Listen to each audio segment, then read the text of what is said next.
I think it's underrated, the impact that a stabilizer change can have on your setup. That I don't know what causes it, but we get a lot of pressure on social media and in marketing to change our front foils. I suspect it's because, the process in making a front foil and a stabilizer is pretty similar. They probably make a better margin out of the front foils. My time working with Armstrong, a lot of the focus is on the front foils. They can't afford to kind of commit at the same amount of time to what goes into a stabilizer, but working for myself, I can. And I think bang for buck, it's the best improvement that you can make to your foil setup is changing up your stabilizer. And I see it on the computer when I run the analysis that it does have a measurable impact on the performance of the foil.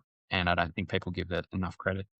And you've got, what is it, the Flex? Is that the first edition of the crisp foils that you've produced? Yes. Soon after I got back from Japan, I'd cut, actually, I've got it here, give you a look. I'd cut a Yeah. very high aspect stabilizer from G10 and not ridden it. Uh, Okay. and the Yeah. reason was it came off the machine. It was so thin and so flexy. I just wrote it off. I'm like, no, it's not going to work.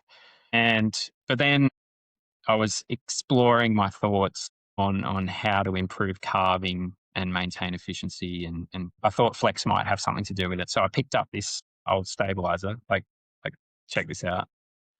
Like, you know, That's Flex. it's not meant to be ridden. It's crazy amount of flex. And I was doing some downwind laps with some guys here in Perth and just done a run. Conditions were pretty good. And I thought there's an opportunity here to test this. I had it in the back of the car. So I bolted it on and yeah, my eyes were opened. I was just carving around and having the best time, hooting myself. It was too flexy. It is too flexy, but it's really the moment when I thought there's something to this. And this is the idea that I need to pursue. And so from there, I started to think about what is good flex, what is bad flex, and kind of came to the fact that if it flexes from the middle, it's going to feel pretty awful. If the flex is out near the tip, then it does give you that feeling. And I started to do my designs based around that. So yeah, the Flex 130 was the first one to get through my prototyping phase and get released. I prototyped the larger size at the same time, but I wasn't super happy with it and had a few goes at that one. That's now released as well.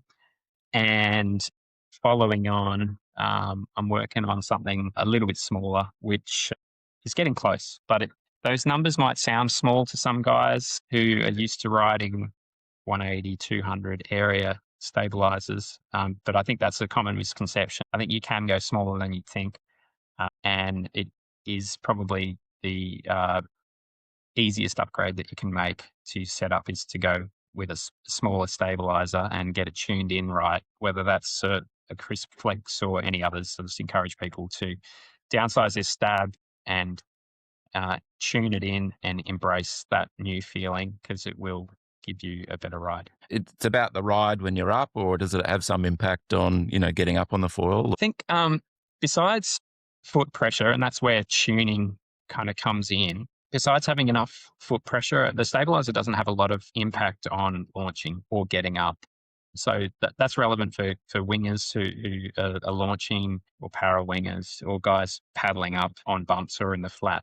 The stabilizer doesn't help so much as long as you've got the right sort of foot pressure. Where the stabilizers start to have a larger impact, or I might say then that just carrying smaller volume of stabilizer is going to enhance those things generally, provided you've got enough foot pressure on your front foot. The impact of the stabilizer is felt more so around the speeds that you operate between your minimum sink speed, your maximum glide speed, and your top speed. That's where the biggest impact is.